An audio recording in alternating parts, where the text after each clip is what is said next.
ஒரு பிஜேபி தொண்டை சொன்னான், அண்ணே அக்யூஸ் 2 பேர்த்த நான் கண்டுபிடிச்சிட்டேன், கோர்ட்ல 2:30 மணிக்கு சரணடைய போறான், நான் வெட்டிட்டு ஜெயிலுக்கு போறேன், கொஞ்சம் வெயில பார்த்துக்கிறேன். இதுவரை பாரதிய ஜனதா கட்சியினுடைய தொண்டன் எனக்கு சொன்னது கிடையாது. இங்க இத்தனை தலைவர்கள் இருக்கிறாங்க, யாருக்கு சொன்னது கிடையாது. இன்னைக்குதான் முதல் முறையாக வெள்ளூர்ல இருந்து போன் பண்றாங்க, கண்டுபிடிச்சிட்டேன், 2:30 மணி கோர்ட்டுக்கு போய் சரண்டர் ஆகுறாங்க, நான் போட்டுறேன், குடும்பத்தை பார்த்துக்கிறேன். எழுச்சி வந்துருச்சு சார், எழுச்சி வந்துருச்சு. அடக்கி வைத்துக் கொண்டிருக்கின்றோம், அடக்கி வைத்துக் கொண்டிருக்கின்றோம்.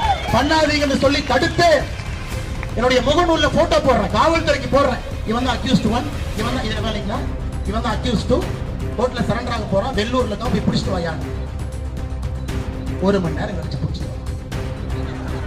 லட்சணத்தை பாஷா 2003 என்ன சொன்னாருங்க, கோயம்புத்தூர் கோர்ட்ல அப்படி இங்கேயும் கூட்டிட்டு போறாங்க.